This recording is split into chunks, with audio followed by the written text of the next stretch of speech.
कहते हैं तलवार की धार से ज्यादा तेज होती है कलम की धार। बात भी सही है।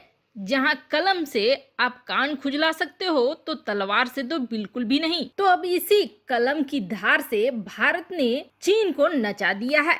दरअसल चीन ही नहीं, एक घमासान मचा हुआ है और एक तरफ खड़े हो गए हैं यूरोपीय यूनियन, अमेरिका, चीन, वो भी भारत के खिलाफ।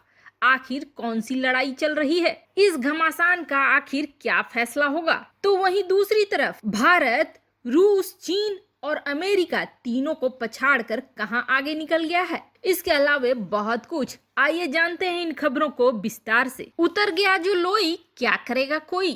थोड़ी बहुत तो इज्जत चीन को बचानी थी, लेकिन वो भी नहीं बच पाई इस महामारी में। और भारत की कूटनीति के आगे तो सारे ऐसा लग रहा है जैसे पानी भर रहे हैं। जब प्रधानमंत्री मोदी ने दिए जलाने की बात कही थी, तब भारत में ही कई ऐसे बुद्धिजीवी थे जो ये सवाल करते थे, क्या दिया जलाने से कोरोना खत्म हो जाएगा? लेकिन उन सब के मुंह पर एक बड़ा थप्पड़ पड़ रहा है। और बस यही नहीं, चीन के तो मुंह से जैसे कि निवाला छीन लिया हो भारत ने। चीन ने जहां पूरी दुनिया में इस महामारी को देखकर अपनी भद्द पिटाई है, तो भारत ने इस महामारी में अपना नाम काफी ऊंचा किया है। उस समय भी जब HCQ दवा के लिए भारत के पास पड़ोसी देश आए, तब भारत ने अपने बेहतरीन कूटनीति और एक बेहतर देश होने का परिचय दिया और अपने पड़ोसियों के साथ साथ पूरी दुनिया के साथ खड़ा रहा और HCQ दवाइयों की आपूर्ति करी।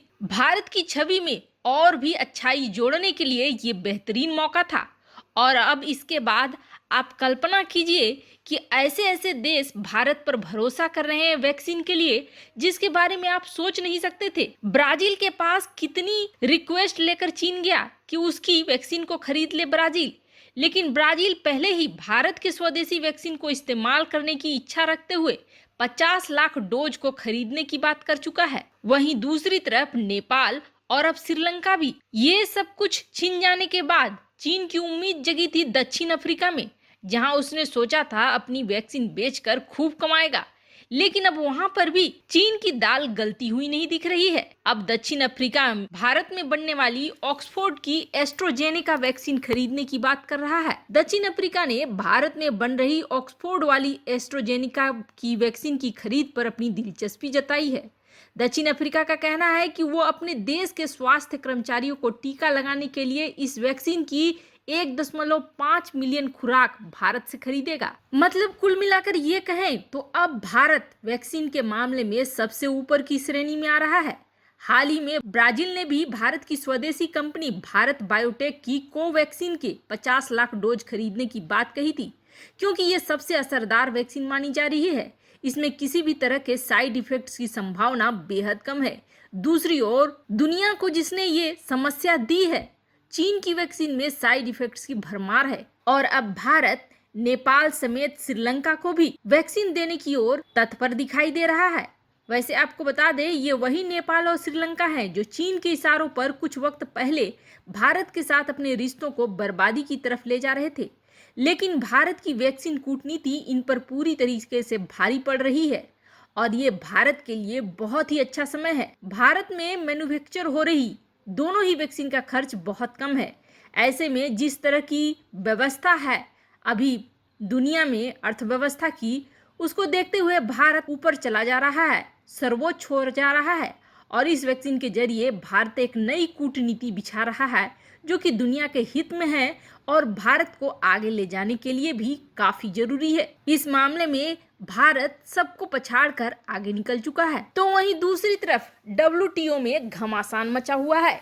WTO जिन्हें नहीं पता है वो जान ले, विश्व व्यापार संगठन। वैसे जब भारतीय गरबा खेलते हैं तो उस जगह में एक भी मच्छर दिखाई नहीं देते हैं। हथेलियों के बीच जो मच्छर आते हैं वो स्वर्ग सिधार जाते हैं। कुछ ऐसा ही चीन रूपी मच्छर का भी हुआ है, जिसने अभी तक पूरी दुनिया में अपने व्यापार का जाल बिछा कर रखा था।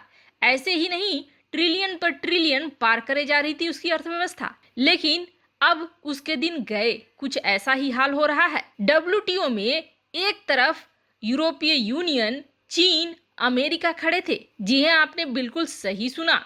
चीन, अमेरिका और यूरोपीय यूनियन तीनों एक तरफ खड़े थे। भले ही चीन और अमेरिका में बनती न हो और दोनों एक दूसरे को खत्म करने पर आमादा हो, लेकिन पैसे कौन नहीं कमाना चाहता है, और ज्यादा से ज्यादा, और वो भी ऐसे देश से जो कि इतनी बड़ी जनसंख्या को रखता हो और इतना बड़ा बाजार हो। भारत जितना बड़ा बाजार है उसे देखते हुए अब तक भारत का खून चूस चूस कर कई देश अमीर होते चले गए, लेकिन अब नई भारतीय सरकार ने नीतियों को बदल दिया। जहां चीनी एप्लीकेशनों पर बैन लगा दिया, तो वहीं एफडीआई की नीति भी बदल दी, जिसकी वजह से अब कंपनियों को हड़पना आसान नहीं रह गया विदेशियों को। ऐसे में बौखलाहट तो होनी ही है। दरअसल डब्ल्यूटीओ में यूरोपीय यूनियन, चीन और अमेरिका तीनों की अलग अलग मांग है भारत से। जहां अमेरिका और यूरोपीय यूनियन का मानना है कि भारत ने काफी टैरिफ लगा दिया है कई सामानों में, जिसकी वजह से भारत के साथ व्यापार करना नफे का सौदा अब नहीं रह गया है। साथ ही साथ भारत को ये देश ये भी चेता रहे हैं कि अगर भारत चाहता है कि ग्लोबल चेन में रहे तो उसे अपने टैरिफ कम करने चाहिए। वैसे आपको बता दें, भारत ने जहां एग्रीकल्चर वाले प्रोडक्ट में टैरिफ को बढ़ाया है 36.4% से 36.5%, तो वहीं नॉन एग्रीकल्चर वाली चीजों में 9.5% से बढ़ाकर 11.1% कर दिया है। जिसके बाद ये देश चाहते हैं कि भारत टैरिफ को कम करे, जबकि चीन की मांग ही कुछ अलग है। चीन का कहना है कि जिस तरह से चीनी एप्लीकेशनों को बंद करा है भारत ने, वह डब्ल्यूटीओ के कानून के अंतर्गत गलत है और भारत ऐसा नहीं कर सकता है। साथ ही साथ चीन का यह भी कहना है कि एफडीआई की नीति बदलकर भारत ने ठीक नहीं किया है। ऐसे में भारत के साथ निवेश करना और भारत जो पारदर्शिता रखता था, वह सब कुछ खत्म हो रहा है।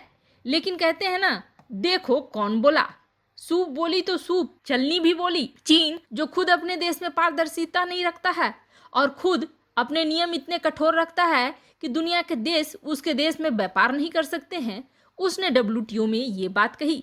हालांकि डब्ल्यूटीओ ने भारत की तारीफ करते हुए कहा है कि इन 5 सालों में भारत ने कई ऐसे काम करे हैं जो कि बहुत ही अच्छा है।